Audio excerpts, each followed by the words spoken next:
Hey everyone, welcome to another exciting episode of the Scratch Track podcast presented by the Dude and Grim Show and co-produced by Ivy EST. I'm the Dude. And I am Grim, and today we are going to be discussing one of my favorites, and that is Pavement's Brighten The Corners. And I was looking for this because I bought this album probably the year it came out on CD. But of course, one CD collection goes. So I found special deluxe edition CDs of Slanted and Enchanted, Crooked Rain, and Wowie Zowie. But then I couldn't find my CD for Brighten the Corners. But then lo and behold, what? There it was. The original. Is the disc in there? Dude, the disc is in here too. It's I need to see the status of the disc. How scratched is it scratched? I don't think it's too bad. Dude, it's actually in great shape. I don't think it's got a scratch on it. So it did not make it to the beach. No, I didn't take this one to the beach. And the cover art's kind of minimalist, but just a little weird like Pavement stuff would be. So all right. Cool. Brighten the Corners, exciting. dude. Yeah, that was exciting. I found it at the last second, and I was like, sweet, I can kind of sneak it up in there. Dude, awesome, man. So, this is their fourth studio album, released February 11th, 1997. Now, you just said that, you probably got this in 97 when it came out. Did you have any, was this your first Pavement album that you bought? Yes, I did not know about Pavement. I found out about Pavement from a skateboarding video that I had, Trans World skateboarding video, and they would always just have, music while they had these montages of people skating and doing Embassy Row, grinding. Dude, kickflips into grinds, dude. They're not doing them separately at this level. This is professional shit here. The real stuff. Yeah, so I this album, and they tell you who the thing. It's almost like an MTV video or something. It tells you who it was. And I remember I found out about a handful of bands from this method, but Pavement was the one that really became like my favorite band. And I like the song so much.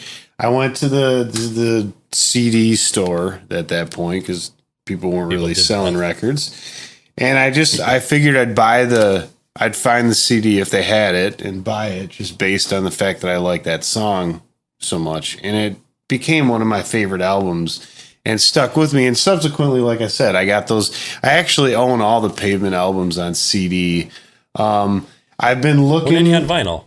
Dude, nothing yet because I've been looking for this one. Like, this is the one I want more than any of the other ones on vinyl. Okay. And I look there every time I go, and I don't know if it's out of print or they just don't have it or what, but I have not been able to find Brighten the Corners yet on vinyl. So interesting. Wow. Well, if anyone knows if they're out there, I mean, we should just check. I think it is. Sure there's, yeah. But I haven't found it. And that's one that I am not going to buy a used record of. I want to open that and just drop that needle on there for the first time. Once I get a new stylus, of course. Dude, that needs to happen real soon. Well, there's some new things in the works. Developments. Shit has come to light, and it may in fact happen. All right. That's what we like to hear. Well, Grim, this was recorded apparently at Mitch Easter's house in North Carolina, and he produced some of REM's early albums from 81 to 84. I did not know that. That is cool. Oh, okay. But I have listened to a couple different podcasts. One of them was talking to Bob Nastanovich, and one was talking to Steve Malcolmus. And they both they asked them about the recording of this album and what it was like. Cool. Now, for a while, the band, I think, because Pavement went through a thing where they had, during Slanted and Enchanted in the tour, they had this older guy who produced that album. I can't remember his name off the top of my head, but I'll look it up. Gary Young. And he served as the drummer for a while. Yeah, older than them. But he was kind of like a little bit of a drunk and into drugs and just like unreliable and everything. So he kind of hung with them for a while. But by this time, they had got Steve West as the drummer. So this is what people would think of as like the classic Pavement lineup: Steve Malcolmus, Scott Camber, Mark Ibold, Steve West, and Bob Nastanovich. So that's like the 5 member band. The group. Very cool. As most people would know it. So, yeah. But I think by this point, they kind of lived in different cities, and like they would reconvene or whatever if they were going on tour or to record. Right. And so I think that's part of the reason they did it at this guy's house. So they're all like staying in this area. Seems to be a common theme for a lot of bands. Yeah. And so the recounting of it from Nastanovich and Steve Malkovich was that like it was cool because they just got to hang out. And they didn't get to all do that all the time. And so, like, they said it was a small town and there wasn't a lot to do. So they'd, like, play basketball a lot and go bowling and just, like, do just stupid kind of shit. Sounds like something we would do. Yeah, really. I like that. One thing I kind of, just doing just the minimal research, the minimal amount to pass the test. Yeah, just going for like a pass-fail type of... Pretty much. Yeah. Okay. Just trying to keep that grade. But dude, it sounds like, so they recorded songs, like several different versions, and then they would just kind of decide on like, hey, I guess this is the final take or whatever. So did they talk about that at all in the podcast? Like, did they get into sort of any recording processes or anything like that? A little bit. I think for the most part, they would record as a group. For the most part, and you know, maybe some overdubs here or there, but that was one thing about them is they kind of had, I want to say, a punk sensibility, not necessarily a punk sound, but a punk sensibility where everything was pretty minimalist and they could go raw. They raw dogged it. Yeah, dude, they did. And so the way I get, and you can even hear there's a lot of things within different songs that are clearly like something else that's put in there for the beginning or an ending. Embassy Row has a very distinct intro. Shady Lane, which on the CD version I have, they never said, oh, they did say J versus S. No shit. Okay. Oh, okay. So yeah, that whole J versus S bit at the end, that's clearly something else. You know, yeah, and I don't know. I don't think they talked too much in the podcast about whether that involved actually like splicing different takes together or not. But it's certainly possible. Or it was just like an extended jam. Yeah. So, yeah. You got anything else on this, or do you want to get into the tracks, my friend?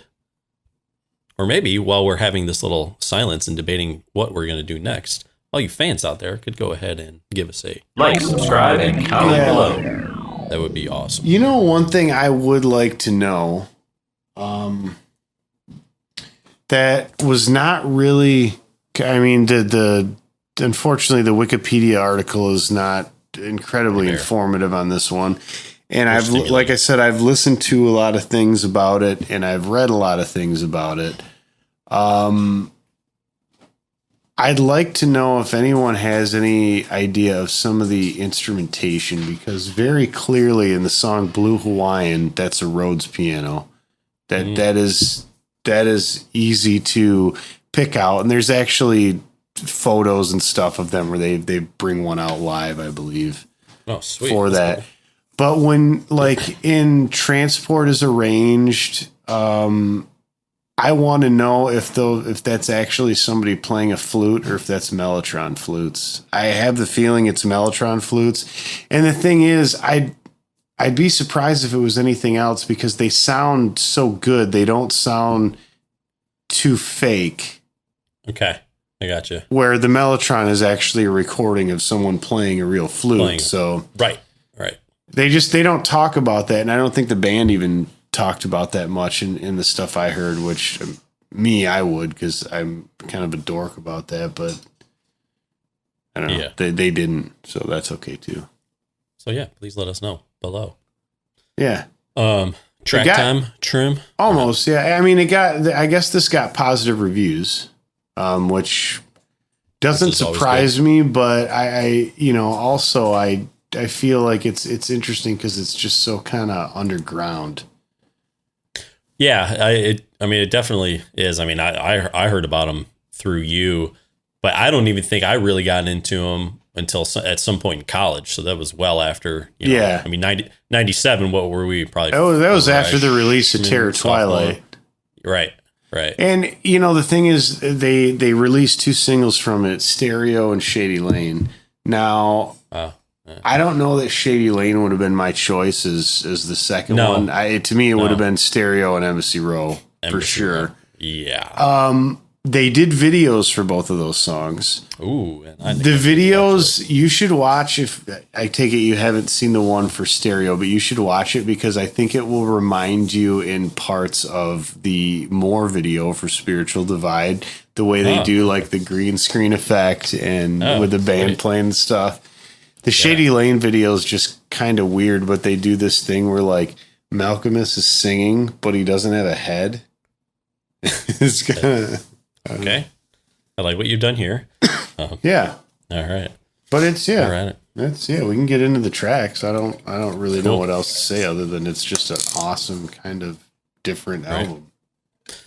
Well, then I think speaking of Stereo, since that's the first track on this album, there's a couple things I'd like to know, and I think I mentioned this to you offline a little bit. So the way he sings sometimes and sort of almost verbalizes, he'll kind of speak the words a little bit when you sing.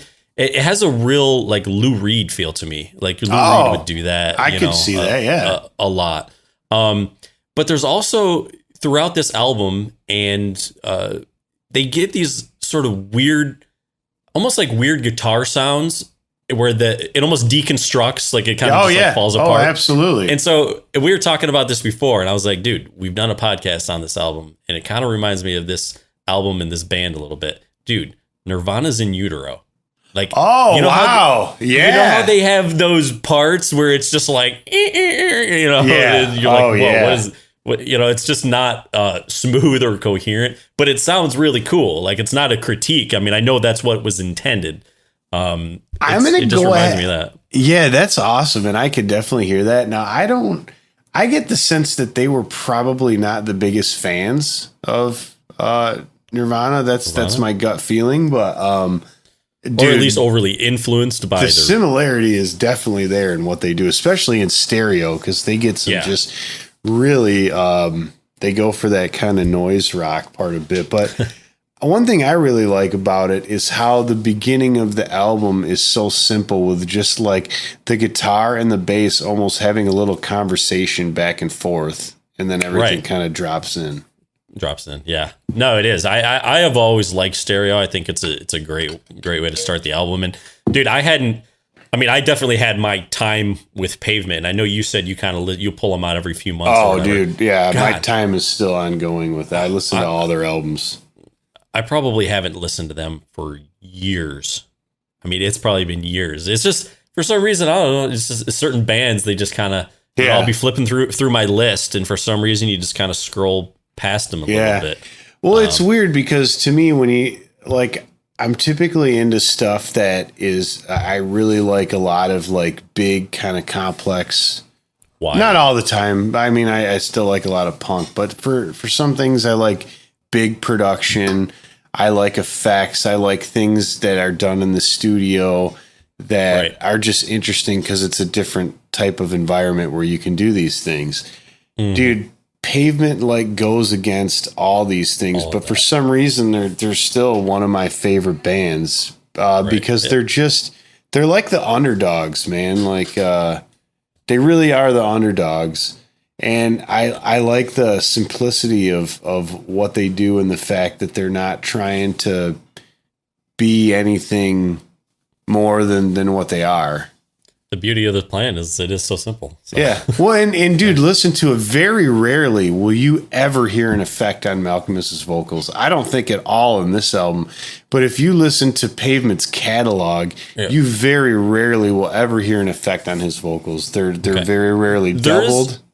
Yeah. Okay. There is one song, and I have it in my notes. I don't see it off the bat. We'll get to it. Where I think, I don't know if it's an effect on his vocals or if it's just something in the music, and it really sounds like it's with the vocals. So I'll be interested to hear your thoughts on that one. But moving on, track number 2, Shady Lane / J vs. S, which we talked about a little bit, I think, before we got into it. But dude, this song to me has a real like this punk poppy feel, like when it starts off. Yeah, like it's I don't know, it's just kind of like a funny song. I just think. Well, and another thing too is listen to their lyrics. Like their lyrics are very much reminiscent of Beck, where if you were to read them line by line, they sound good together. Right. The words do, but rarely does a line to the next line make a whole lot of sense. Doesn't add up, kind of, right? And I think in this album more so than others, because there's other songs that they do where they are clearly there's a dialogue or there's something that's being followed, but a lot of the ones on here are just kind of. Yeah, I definitely noticed that listening to it again. I'm like, geez, I could not tell you what this song is about. There's little snippets here and there. But overall, as a whole, I know what you mean. But I always did like the song or the line in Shady Lane where he says a redder shaded neck on a whiter shade of trash. That's pretty good. Right. Well, and that is cool. There are some really good lines, and later I have a few that I picked out that I'm like, oh, okay, I got it. Now, J versus S. There's been debates, or not debates, but I guess conversations on what is J versus S. And I think the running thing is that it's their version of what it would sound like if Jay Mascis from Dinosaur Jr. was playing with Steve Malkmus. Whoa. Well, based on like the sound of that and how the guitars are and everything. I think that the people had generally think of the J for being from Jay Mascis from. That's crazy, dude. Yeah, wow, that's so. If anyone knows that one, like, dude, definitely like, subscribe, comment below on that one. Yeah, please do. All right, track number 3. Transport is arranged, which is always nice. I mean, this is before Uber and all that stuff. You got to ride. Mm-hmm. Dude, this is just kind of it's a slower song. It's got some trippiness to it. I find the guitar has a real sort of like dreamy feel, and then at the end it just kind of rocks. But I know, and that's the thing. They're just you think you have it nailed down what it sounds like, and then it just gets into no, you don't. And this is where I think that they're using the Mellotron flutes. Oh, right. I remember you saying that. Yeah. That would be good to know. So comment below if you know. But I can't. I certainly can't speak to that. But it would. Be Now some of these ones, if you wonder what some of the jams or other versions sound like, there is a version out there that you can listen to now or you could buy, but it's their super deluxe edition called Brighten the Corners, the Nicene Credence edition. Because, and they say that because you know, coming from Catholic school about the Nicene Creed. Well, in the cover, they have their picture and it doesn't say, like the band, it just says the Nicene Creeders for like over their picture. Dude. So they just, they're just weird stuff like that in there. So that's why they should have called their super deluxe like Brighten the Corners. Should have called it Brighten the Corners. The corners are white. Cool. So there's just other versions of some of this stuff because I think it was. Is this what's next? Is next Type? Oh, Type Slowly is coming. But there's a version of Type Slowly in there that's almost like country. And so they just did all kinds of weird stuff. But Date with Ikea is next. Date with Ikea, dude. First of all, was Ikea a thing in 1997? Like, I don't know. Maybe I didn't. How long has that been around? Dude, it's been around. I don't know. I can look it up, but I'm gonna guess since the 70s. That's crazy. Or 80s. Man. I mean, I know I had no idea. I guess I didn't hear about it till I went to college. Like, I just didn't. I don't know. Well, yeah. Why would you? Dude, it was founded in 1943. Whoa. Wow. Good for. But I don't know how long it's been around in the US, but good for the founders. Sounds like quite a while. It does. Yeah. Oh, so dude, all right. you know, the little like intro somewhere sort of like picking in the beginning, the tick, tick, tick, tick. So when I first heard that again this time, after I went back and listened to the song that it reminded me of, I was like, yeah, okay, maybe it doesn't sound a lot. But when I first heard that, I was like, dude, it reminds me sort of the beginning of the song by The Outfield, Your Love. And then I went and listened to it, and I was like, okay, yeah, I guess it doesn't really. That's but maybe funny. It's just kind of the guitar picking sort of pattern, like the way they did that in the beginning. So, but then when you listen to it, I'm like, yeah, it doesn't really sound like it at all. But anyways, in my crazy mind, it did. Yeah, I can see if you just the very, very beginning.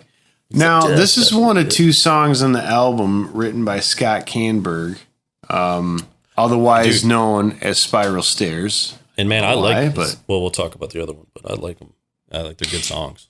Yeah, I do too. And he's like kind of the George Harrison. Like Malcolmus is basically like Lennon and McCartney, and then Scott Canberg's kind of like George Harrison, where he just has certain songs in there now and again. And I like his songs too. He's done some solo stuff. But I think what's notable is I believe he's playing an electric 12-string at the beginning, because the guitar has kind of more of like a nice, thicker, jangly kind of sound. It's very... Yeah, that's what I was going to ask you. So this is actually the song that it sounded to me like there is distortion on the vocals. Yeah. Okay. There is a little bit. Okay. But that's not Malcolmus. That's true. And that's why I made the point about Malcolmus, because I've listened to some of his other stuff, like Steve Malcolmus and the Jicks or solo, which I think we saw them open up for Radiohead once. Yeah. And even in that, he rarely does anything to his voice. Yeah, they are pretty clean. You're right. Now that I think about it, yep, you're right. They are pretty. But yeah, there's definitely distortion on Canberg's voice in this one. Mm-hmm. And they have a funny video, I guess, when Matador released this super deluxe Enormo Dome edition of this. Yeah. They did this promo called A Date with Ikea, where like fans of the band would have to send in pictures and stories about like their shitty apartment and why they needed help, and then the winner got a date with one of the band members to go spend $500 at then a $500 gift thing for IKEA. Dude, that's pretty cool, man. I like I watched the video. So this lady won it, and she went to IKEA with Bob Nastanovich. Wow, who would have thought? Yeah, who would have thought? So here we go. Next song, Old to Begin. It's so old. Dude, this one kind of the same thing. Has a real kind of subdued intro, but it does get a little thicker at times. Yeah, it is definitely a little more sort of melancholy, kind of, I guess I would say, to begin with. And he even sings the words like, time came that we drifted apart. So not that there's finding our identical twins. Yeah. Yeah. So, but again, this is one of those songs that does sort of have this, I'll call it the in utero sort of like feel. Yeah, to it where it goes to. Yeah. I hear you.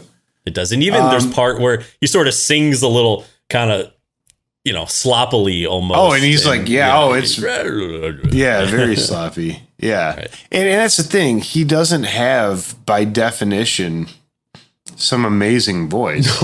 No, he doesn't. So if people are watching this and you've never listened to Pavement, I think his vocal, it could be said, his voice is not for everyone. That's true, though. It fits the music and the sound very well. And the other music that he comes up with also, it fits great. But yeah, I know it's not for everybody. And it's funny. I watched a video of them perform in stereo on Conan O'Brien, like back when this was released. And dude, they're just kind of weird, man. Like they don't have this amazing stage presence that is just like commanding attention. They just kind of do their thing. Yeah. I can't say I'm surprised. I mean, they just seem, their music is, I really like their music, but it's not this, big kind of grand, like they're just like this good, they're just this good band. Yeah. They're kind of like Slackers, they're not like not like Mick and Keith. Yeah. They're not like the podcast version of us or that's the opposite of what I said. That. Yeah. All right, Grim. We got to type, but make sure you type us. Type slowly. Yeah, dude. Good. Oh, I was just gonna say, I like the song. I kind of like some of it. Sounds like synthy kind of effects in here, where they have some of these like, which I think he does with the delay, and he was always also noted for using this pedal that was out in the 90s that has become a like treasured thing if you can get your hands on one, called the Love Tone Meatball. Whoa. And it's a big pedal, but it does all sorts of amazing stuff. Like it is a highly sought after, like, electric guitar players collector kind of pedal. Oh, so if, for all you love tone meatball lovers, like, dude, this song is for you. Yeah. I was just gonna say, this is one of those songs again where, dude, it does kind of remind me of Lou Reed a little bit. But and just like we kind of talked about in the previous song, he doesn't have like this great voice. But it fits the sound so well, so it's pretty cool. Yeah. Now, Grim, next song. I bet this isn't. I mean, this is. I don't know. Is this your favorite Pavement song? It's probably mine. I don't know, man. It's a toss up between this one and one called "Hands Off the Bayou," which is not even on an album. It is on like the super deluxe special disc for Crooked Rain. Awesome song.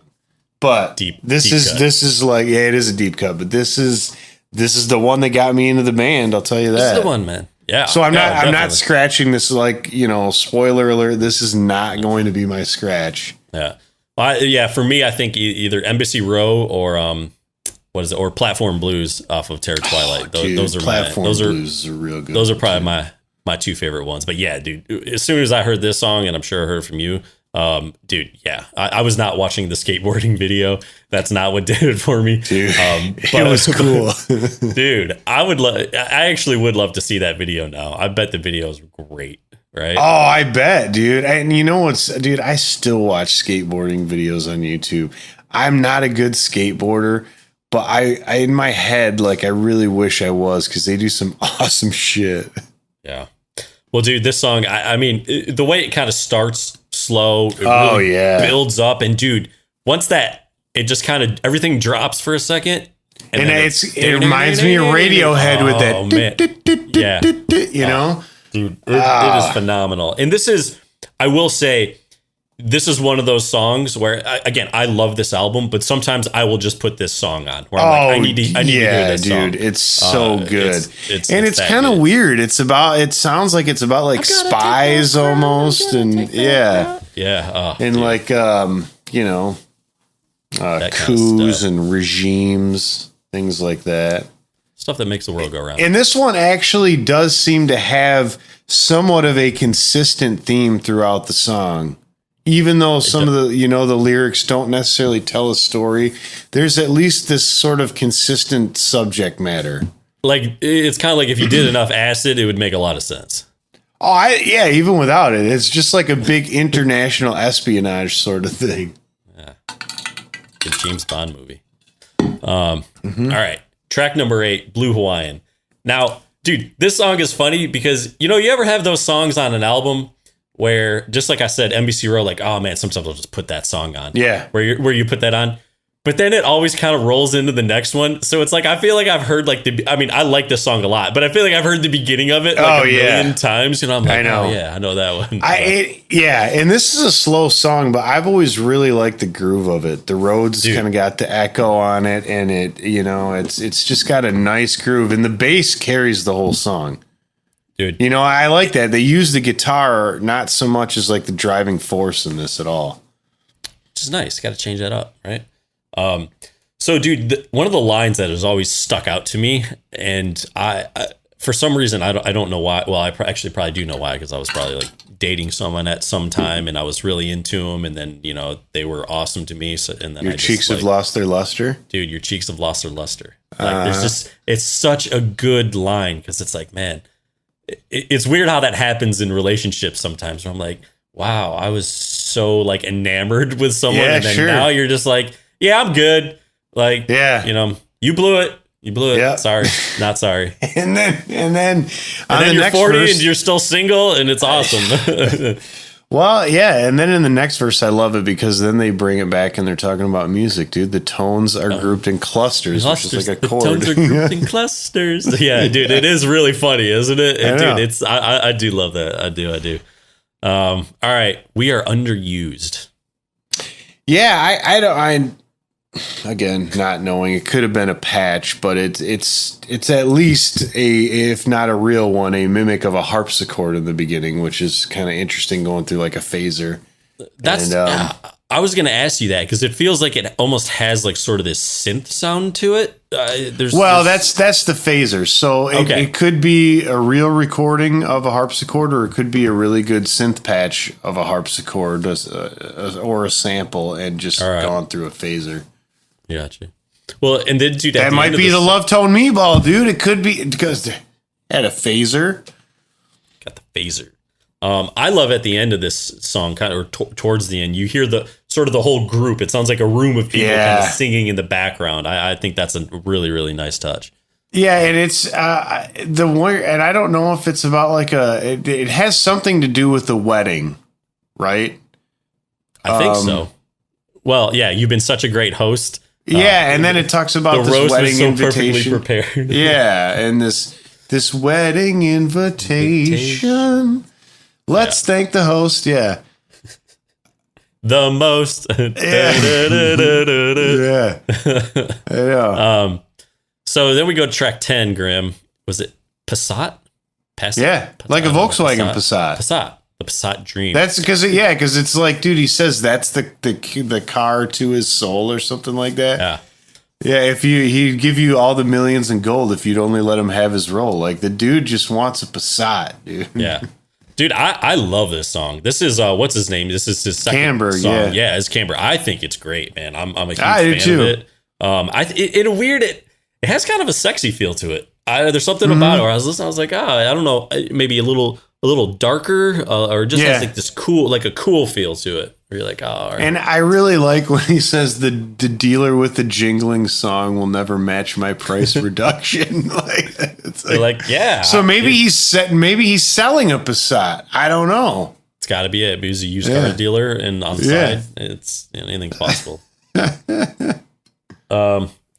we go to track 11. What? Starlings of the Slipstream. Of the Slipstream. Okay, yeah. Dude, I don't know if some of the lyrics you probably couldn't get away with them. Like the spy cam in the sorority. In the sorority. That's what I was going to say. Starlings on the split screen. Yeah, that's not creepy. I know. That line has always stuck out to me as really kind of odd.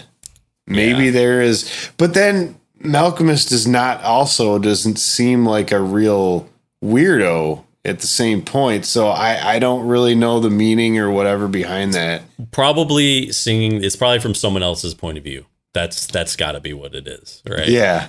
That's like what you do when you just when you write a song that's just offensive. You're like, well, it was from someone else's point of view. I read about the story in a magazine. Yeah. Right? Yeah. It wasn't me, I swear. Yeah. Well, then we wrap up with I found this is interesting. The song Finn.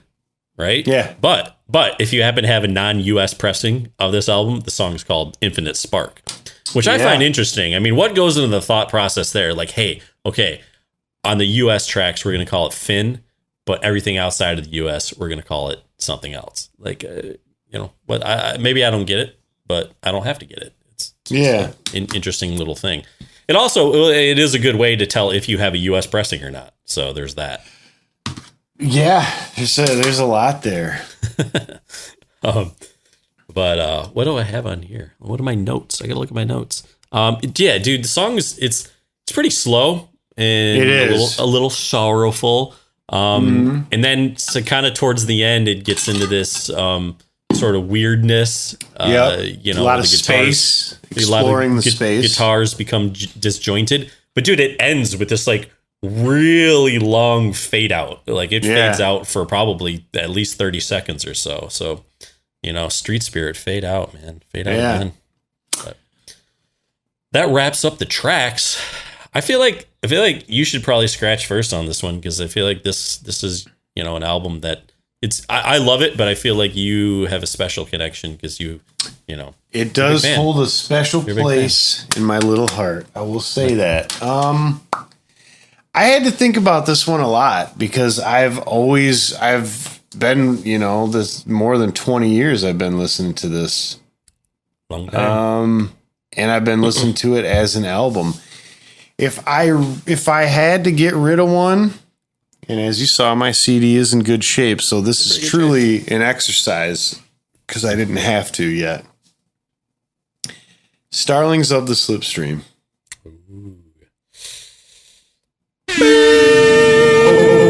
Over. Oh no, we're going to overtime. Overtime. Oh yes. Man, okay. All right. So I'm going there as well, my friend. My reasoning is, here's the thing. I personally feel like I would love if they would actually ended the album with Passat Dream. I think that is a great song to end the album with. And I think if you would have kept it at 10, because Starlings of the Slipstream doesn't do a whole lot for me. I think Finn is a good song. I think it's okay to end it with that album. But yeah, man, it's a good ending song. It's a good closer. But man, I feel like if they would have kept it at those 10 tracks, this album would have been so unbelievably strong. And I just really like that Passat Dream a lot, that I think it would be a great way to end the album. But since we're only scratching one, right? Well, we could go to overtime. And if we go to overtime, then I'm scratching Finn. So we're going to overtime. What are you scratching? Are we going to... Yeah, dude. Islanders Capitals just... Wow. Oh, man. And we don't go any farther than that. No. But I will say, let's just for the hypothetically, for argument's sake, say that we have a 10-song album now that does end with Passat Dream. Yeah. Now this is unsanctioned. This is kind of if we were to go into a shootout, maybe you could say. But what would you scratch out of the 10 that you consider the strong ones if you had to? I would probably go with either Ode to Begin or Transport as Arranged. Okay. I can't decide. You?